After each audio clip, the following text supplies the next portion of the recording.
At the high school reunion, laughter filled the gym as old classmates swapped stories. But one voice cut sharper than the rest. The voice of Mrs. Patterson, the strictest teacher in school. She had always been feared, respected, and often cruel. When her eyes landed on Jamal, the boy who had dropped out years ago, her words dripped with mockery. "Well, well, look who showed up. I see you never finished school. Some people just never amount to anything." The room went quiet. Jamal simply smiled. But inside, the sting of her words brought back years of pain and struggle. What she didn't know, what nobody knew, was that Jamal had turned his life around.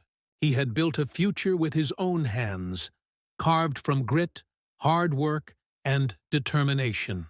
So when tragedy struck the school, when a crisis threatened to destroy the very building where he once felt small, it wasn't a teacher, a principal, or even the district that saved the day.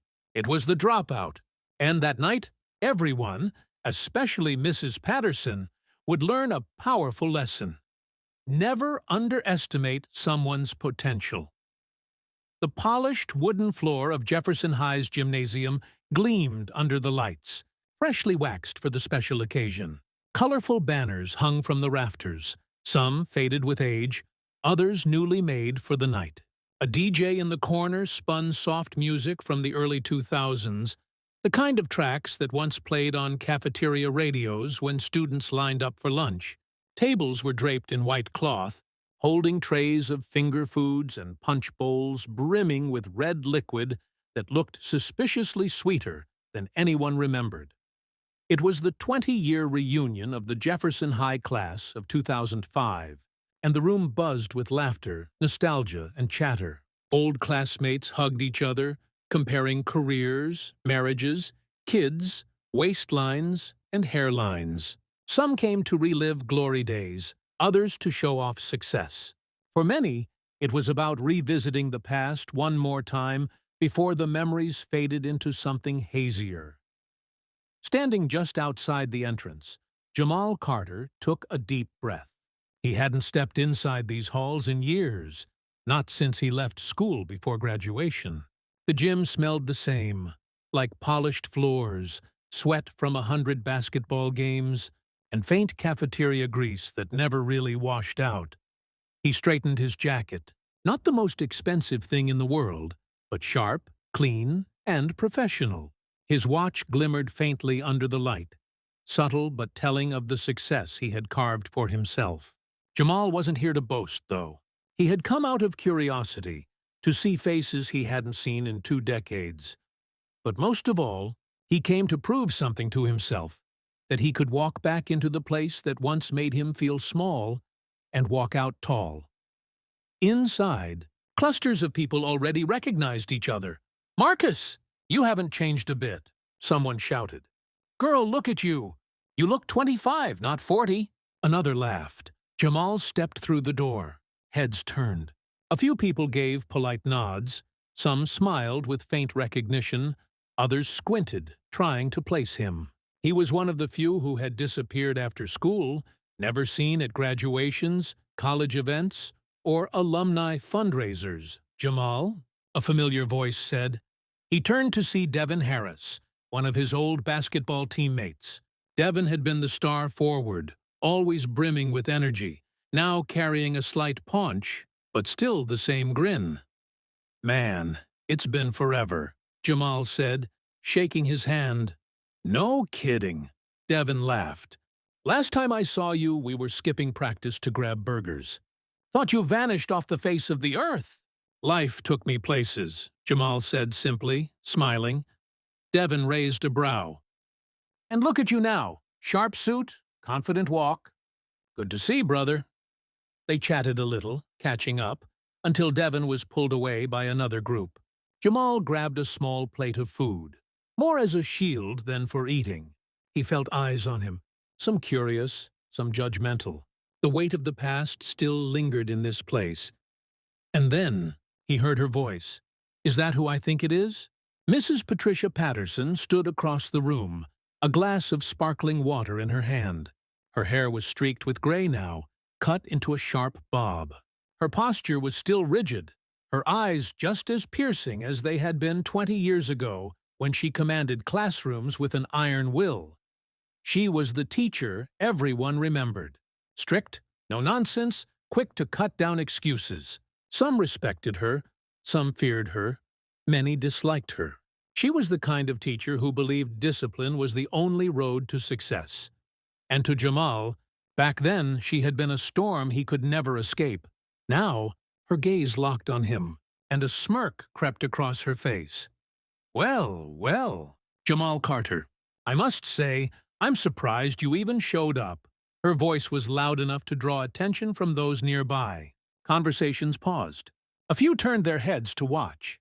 Jamal felt the same familiar chill he used to feel when she called his name in class. "Good evening, Mrs. Patterson," he said calmly. She raised her brows. "Good evening? My, you've grown polite.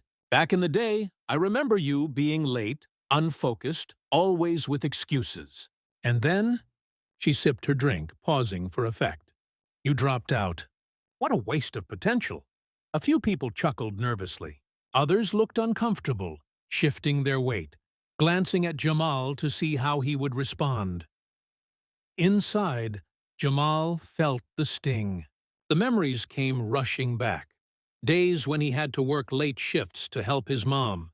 Mornings when exhaustion kept him from focusing. Afternoons when teachers scolded him for homework he couldn't finish because bills had to be paid. Back then, no one saw the struggle. They only saw the failing grades. But now, Jamal wasn't that boy anymore. He smiled gently, his tone even. "Life doesn't always go the way we plan, Mrs. Patterson. But I've done all right." Her smirk widened, dismissive. "All right? I suppose all right is the best you can hope for without an education. Some people just never amount to anything." The words hung heavy in the air. A silence spread. People leaned closer, sensing drama. Devon, overhearing, frowned and stepped back toward Jamal. But Jamal raised a hand lightly, signaling he didn't need rescuing. He looked Mrs. Patterson directly in the eye. "It's funny," he said softly, "how life has a way of teaching lessons outside the classroom." The room stirred with murmurs. Mrs. Patterson blinked, caught off guard by his calmness. But before she could respond, the DJ turned the music up and conversations resumed, though the tension still lingered in the corner of the room. Jamal moved to a quieter spot, sipping from his glass of punch. He hadn't come here to pick fights or relive bitterness. He came to show himself he could stand tall where he once stumbled. Yet, deep inside, her words reopened old wounds. As the night stretched on, the reunion rolled forward. Dancing, photo booths, laughter echoing through the gym. But under the polished surface, an undercurrent ran strong. Jamal knew this night wasn't over. Something told him this was only the beginning. Flashbacks of struggle. The laughter of the reunion faded into the background as Jamal found himself drifting near the trophy case in the hallway. Behind the glass, dusty medals and old photographs stared back at him. The basketball team of 2004, he was in that photo, smiling awkwardly, not yet hardened by the weight of life. For a moment, he let himself remember. 15 years earlier, the same halls felt different. Posters of prom queens and football games plastered the walls. Lockers slammed shut. Sneakers squeaked against tile floors. 17-year-old Jamal walked in with heavy eyelids, his backpack half-zipped, his body aching from another late-night shift at the diner. His mother, a nurse's aide, worked long hours. Bills piled up. Rent was overdue more often than not. Jamal had to pitch in, and so he worked evenings, bussing tables until past midnight, sometimes sneaking leftover food home for his younger sister. But in Mrs. Patterson's class, none of that mattered. She stood at the front, tall and rigid, her voice sharp as chalk on a board. "Late again, Mr. Carter?" she said, as he slipped into his seat. "You think the world is going to wait for you? You think employers will just excuse tardiness? Sit down. And don't expect me to repeat what you missed." Snickers rippled through the class. Jamal clenched his jaw. He wanted to explain that he'd gotten home at 2 a.m., that he had helped his sister with homework before collapsing into bed. But explanations never worked with Mrs. Patterson. To her, excuses were weakness. He lowered his head and opened his notebook, though his mind was foggy. "Now then," Mrs. Patterson continued, chalk scratching against the board. "If you can't keep up, you'll be left behind. And some of you," she cast her gaze deliberately toward Jamal, "are already proving that point." The days blurred into one another. Jamal's grades slipped, not because he didn't care, but because exhaustion clung to him like a shadow. Teachers marked him lazy. Classmates whispered he wouldn't last. Yet, deep inside, Jamal had dreams. He loved fixing things, taking apart radios, mending old toasters, tinkering with wires until broken things hummed again. But when he mentioned wanting to be an engineer, laughter followed. "You?" Mrs. Patterson once scoffed during a career day session. "Engineering requires discipline, long hours of study, and precision. You can't even hand in homework on time. Maybe aim for something more realistic." Her words stung like barbed wire. Even now, years later, Jamal could hear them. At home, life was different. Their apartment was small, paint peeling off the walls, the hum of the fridge a constant background noise. Jamal's mother, Evelyn, worked herself to exhaustion.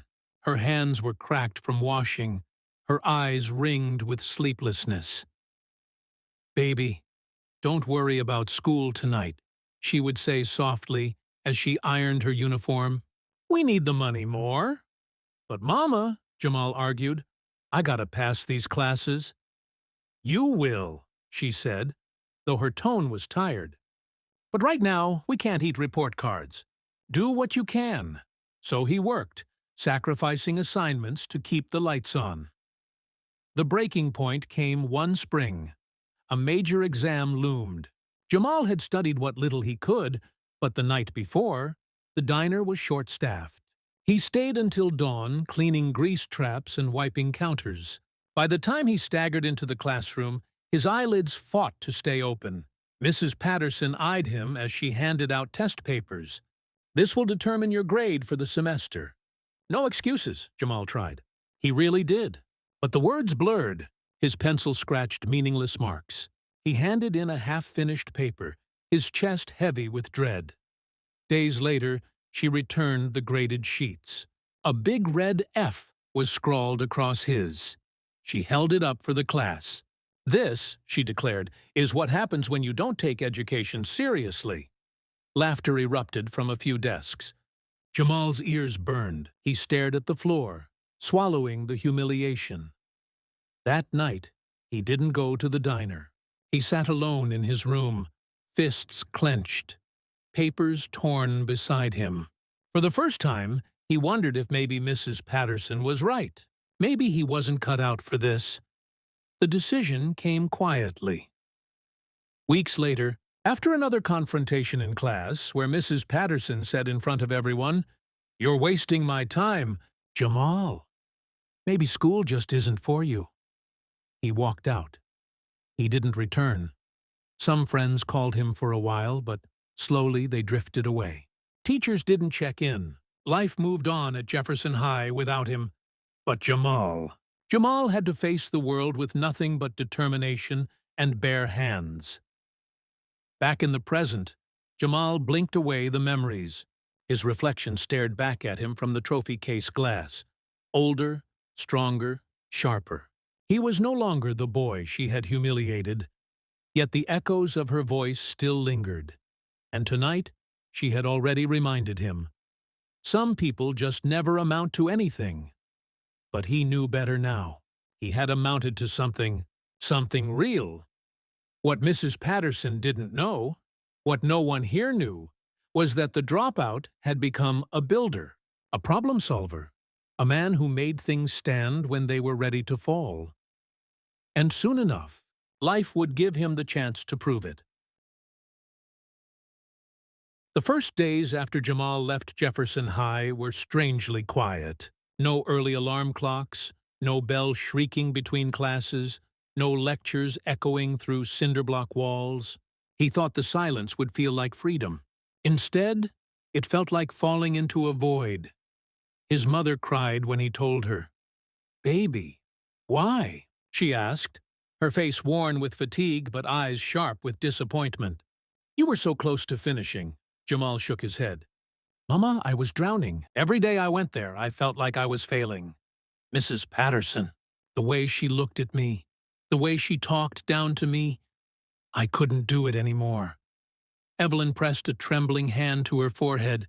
"Jamal, I wanted more for you than this life. More than struggle." He hugged her, trying to convince them both. "I'll find another way, I promise." Early struggles. Another way turned out to be harder than he thought. Jamal bounced between jobs. Washing dishes at the diner, unloading trucks at the grocery store, cleaning motel rooms, fixing fences for neighbors. He was strong, quick to learn, and polite. But without a diploma, employers kept him at the bottom rung. Paychecks barely covered rent and food. Nights stretched long. Some evenings, he counted coins at the kitchen table with his mother, deciding whether to pay the electric bill or buy enough groceries to last until payday. But Jamal refused to sink into despair. When he wasn't working, he tinkered. Old radios, broken fans, discarded toasters. He brought them back to life. His sister, Kiara, laughed as she watched him surrounded by wires and screws. "You should be an engineer," she said once, teasing. He smiled faintly. "Maybe one day." The word engineer still felt like forbidden territory. Mrs. Patterson's voice echoed in his head. "Engineering requires discipline. You can't even hand in homework on time." But deep inside, the fire burned. The spark, the turning point came when Jamal took a job at a construction site. He was just a laborer, hauling cement and wood under the blazing sun. But he was fascinated by the blueprints the foreman carried. The way lines and measurements became walls and beams. One evening, after the crew left, Jamal lingered, studying the rolled-up blueprints left on the table. The foreman, Mr. Rodriguez, caught him staring. "You can read those?" he asked, half amused. Jamal shook his head. "Not yet, but I'd like to learn." Rodriguez raised an eyebrow. "Most guys can't wait to clock out." "You want homework?" Jamal chuckled. "Guess so." The man saw something in his eyes. Hunger, maybe. He shrugged. "All right, kid. You stick around, I'll teach you the basics." From then on, Jamal stayed late. Rodriguez showed him how to read symbols, measure load-bearing walls, calculate angles. Jamal soaked it up like dry earth drinking rain. For the first time since leaving school, he felt alive. Education. Outside the classroom, money was tight, but Jamal saved every extra dollar. Eventually, he scraped enough together to buy a second-hand laptop. With patchy Wi-Fi and stubborn determination, he devoured online tutorials about drafting, mathematics, and engineering basics. He failed often. Sometimes the formulas twisted his brain into knots. But no teacher mocked him now. No one stood at the front of the class waiting for him to slip. When he stumbled, he got back up. Weeks turned into months. Months into years. Jamal moved from laborer to apprentice, then to junior technician. Rodriguez vouched for him, impressed by his relentless drive. One night, Kiara found him at the kitchen table, sketching designs. "You've been at that for hours," she said, yawning. "Don't you ever sleep?" "Sleep won't build bridges," he replied with a grin. Breaking through by his late 20s, Jamal landed a spot at a local engineering firm, not as a licensed engineer, not yet, but as a technician who could draft plans and assist with calculations. He was surrounded by college graduates, some skeptical of the dropout in their midst. But Jamal proved himself through grit.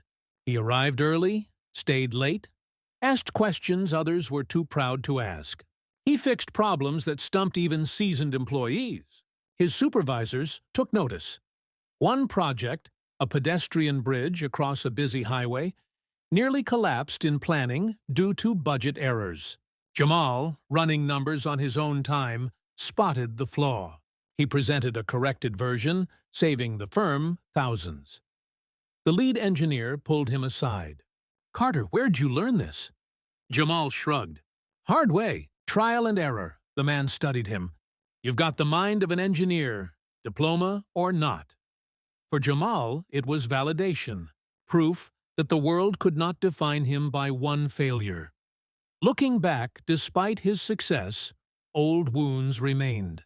Whenever someone mentioned school, or teachers, or reunions, Mrs. Patterson's voice whispered in the back of his mind, "Some people never amount to anything." But Jamal no longer carried shame. He carried lessons. Every rejection, every sneer, every night he nearly gave up. It all built the man he had become. So when the reunion invitation arrived in the mail, embossed with Jefferson High's logo, he stared at it for a long time. He could have tossed it away, ignored the past, but instead he placed it on the fridge. He would go. Not for her, not even for them, for himself. To walk back into those halls and prove to that younger version of himself that he had risen higher than anyone expected. And so, dressed in a modest suit, but with confidence woven into every step, Jamal returned to Jefferson High, not as the dropout, but as the man who built his own future from broken pieces. The reunion was in full swing when it happened. One moment, the gym was alive with music and laughter, the disco ball scattering light across the polished floor. The next, darkness. The speakers crackled and died. The lights blinked once, twice, then went out completely, plunging the room into an uneasy silence. Gasps filled the air. Phones lit up as people instinctively turned on flashlights. Somewhere near the back, someone knocked over a chair, the clatter echoing sharply in the dark. "What's going on?" Erica's voice called out. A murmur of confusion spread. Some people laughed nervously. Others whispered about power surges or blown circuits. But within seconds, the air turned heavier, because this wasn't just a flicker. The entire building seemed dead. Principal Hargrove, a silver-haired man who had taken over leadership of Jefferson High years after Jamal left, tried to calm the crowd. "Everyone, please remain calm. This is just a temporary outage. We'll get the backup generator running." But minutes passed, and nothing changed. The emergency lights that should have kicked in stayed dark. The gym grew hotter, air stagnant without ventilation. Parents with young children fanned them anxiously. Then came the smell.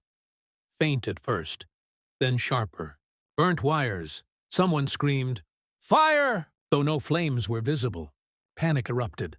Guests pushed toward the exit, only to discover the electronic locks had failed. The doors wouldn't budge. Voices rose, frightened and chaotic. The reunion that had been full of joy only moments earlier now teetered on disaster. Jamal had been near the stage when the lights went out. He listened carefully, first to the silence of dead systems, then to the whispers of panic. His engineer's mind began piecing it together. This isn't just a power outage. The system's overloaded. If the breaker's fried and the backup's offline, the school's grid might be compromised. And those locks, magnetic. Without power, they'll stay sealed. He turned to Devon. "We don't have time. If the wiring's burning, we're minutes away from a real fire hazard." Devon's eyes widened. "What do we do?" Jamal's decision was instant. "I'm going to the basement. The breaker room." Man, that's dangerous. Dangerous is leaving everyone trapped here. Without waiting for approval, Jamal grabbed his phone flashlight and pushed through the crowd. People shouted, stumbled, and cursed, but he moved steadily, his mind sharp, his heartbeat steady. At the hallway entrance, a familiar voice snapped. "Jamal, stop!" Mrs. Patterson, still poised even in the chaos, stepped in front of him. "You'll only make things worse. This is for professionals, not—" Her words dripped with disdain, but Jamal didn't break stride. "With all due respect, Mrs. Patterson, I am a professional." Her mouth opened to argue, but the determination in his eyes froze her. For the first time that night, she didn't have a ready insult. Jamal brushed past her, his footsteps echoing into the shadowed corridor. The school hallways were ghostly in the dark. Trophy cases reflected narrow beams of light. Lockers loomed like silent guards. Jamal moved quickly, guided by memory and instinct. He had spent enough time tinkering with circuits, enough years studying systems to know where to go. The basement door groaned as he shoved it open. The air was heavier here, tinged with smoke and ozone. He coughed, covering his nose, and descended into the dim concrete stairwell. At the bottom, the breaker room awaited, its door hot to the touch. Not good. He yanked his sleeve over his hand, turned the handle, and pushed inside. Sparks danced from a blown panel. Wires hissed, their insulation blackened. The backup generator sat silent in the corner, its screen flashing an error code. Most people would have panicked. Jamal's mind, however, clicked into problem-solving mode. Breaker fried. Backup offline, but if I reroute through the auxiliary feed and manually reset the generator, I can bypass the damage. Risky, but possible. Jamal grabbed a nearby tool cart, hands moving fast. He stripped wires, reconnected circuits, tightened bolts. Sparks flew, stinging his forearm, but he ignored the pain. Sweat dripped down his face, mixing with the grit of dust and smoke. Above him, faintly, he could hear the muffled shouts of fear. He pictured the gym, parents clutching children, people pressing against locked doors, Mrs. Patterson's sharp voice cutting uselessly through the chaos. "They're counting on me." With one final twist, he jammed a stripped wire into the auxiliary feed. The generator coughed, sputtered, then roared to life. Lights flickered. Then, in a surge of brightness, the basement glowed again. Cheers erupted above. The gym was alive once more. Music silenced, but lights blazing. Doors unlocking with a loud metallic clunk. The wave of panic broke, replaced by gasps of relief and scattered applause. Jamal leaned against the wall, exhausted but steady.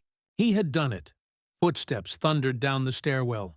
Devon appeared, followed by Principal Hargrove and, reluctantly, Mrs. Patterson. "Jamal," Devon shouted, grinning wide. "You did it, man! You saved everyone!" Principal Hargrove, still catching his breath, nodded gravely. "Mr. Carter, I don't know how to thank you. That could have been catastrophic." And then, slowly, all eyes turned to Mrs. Patterson. Her expression was unreadable. Shock, disbelief, and something else, something she hadn't felt toward Jamal before. Respect. But her lips pressed thin, no words escaping yet. Jamal wiped his hands, his voice calm. It wasn't about proving anything. It was about making sure no one got hurt. As they climbed back up, classmates swarmed Jamal.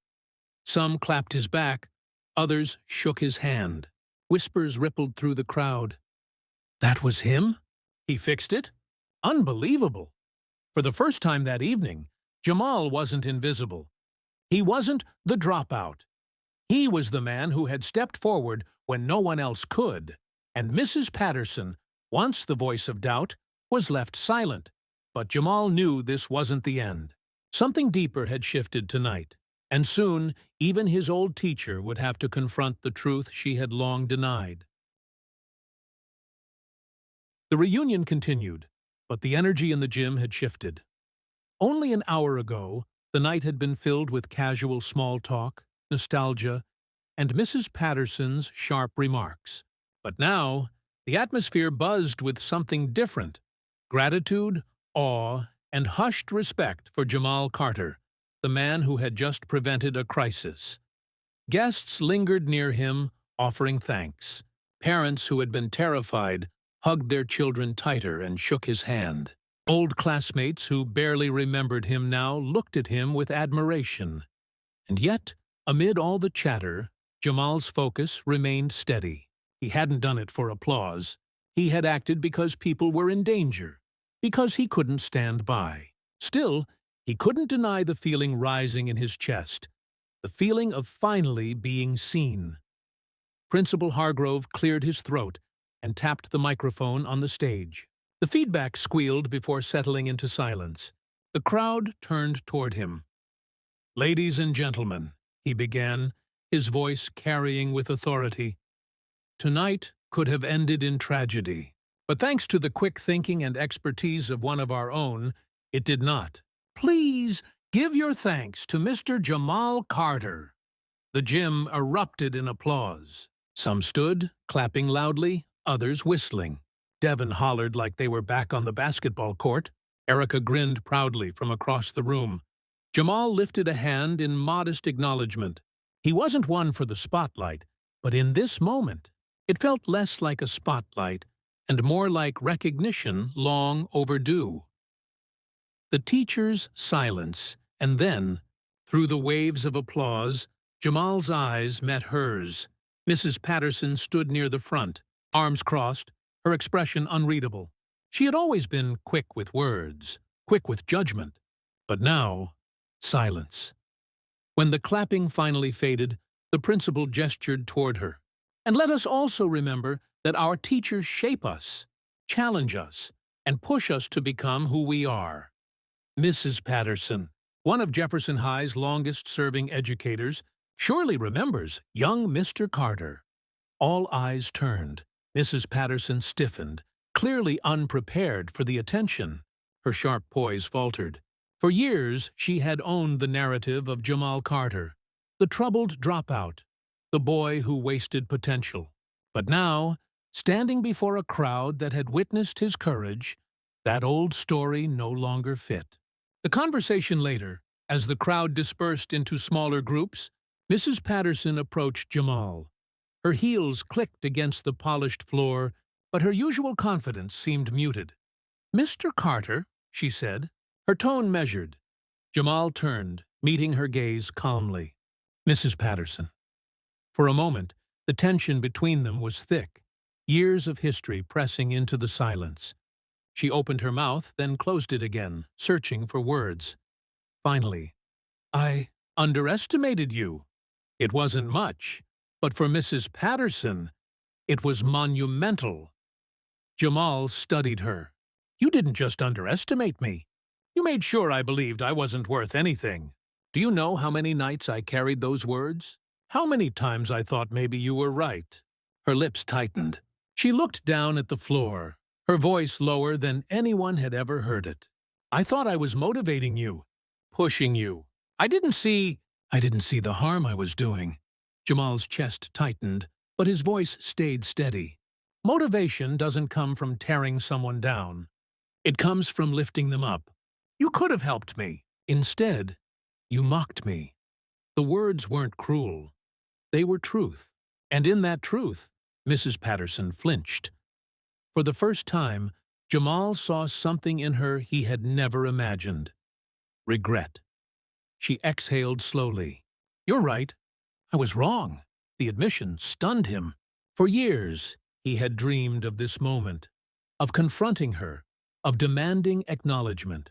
Now that it was here, it didn't feel like triumph. It felt like release. "I didn't need your approval back then," Jamal said quietly, "and I don't need it now. But maybe, the next kid who reminds you of me, you'll think twice before writing them off." Mrs. Patterson's eyes glistened, though she blinked quickly to hide it. She nodded once, curtly. "Perhaps I will." Unbeknownst to them, several classmates had been standing nearby, watching the exchange. Devon, Erica, and a few others exchanged glances. Devon leaned toward Jamal and whispered, "Brother, you just schooled the teacher."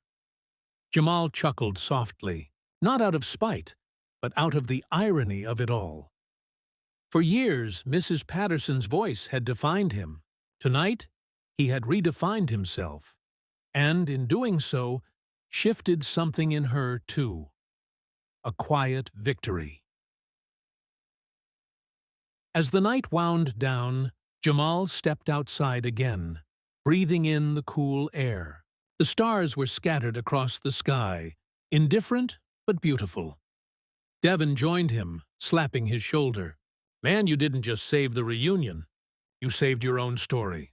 You flipped the script, Jamal smiled faintly. Maybe, but really, I just wanted to make sure everyone got out safe. Yeah, Devon said, but you did more than that. You showed them who you are. And Jamal realized it was true. For years, he had carried the label of Dropout, letting it shadow every success. But tonight, he wasn't defined by what he hadn't done. He was defined by what he had. He had built a life. He had found his purpose. He had proven, most importantly to himself, that he was enough.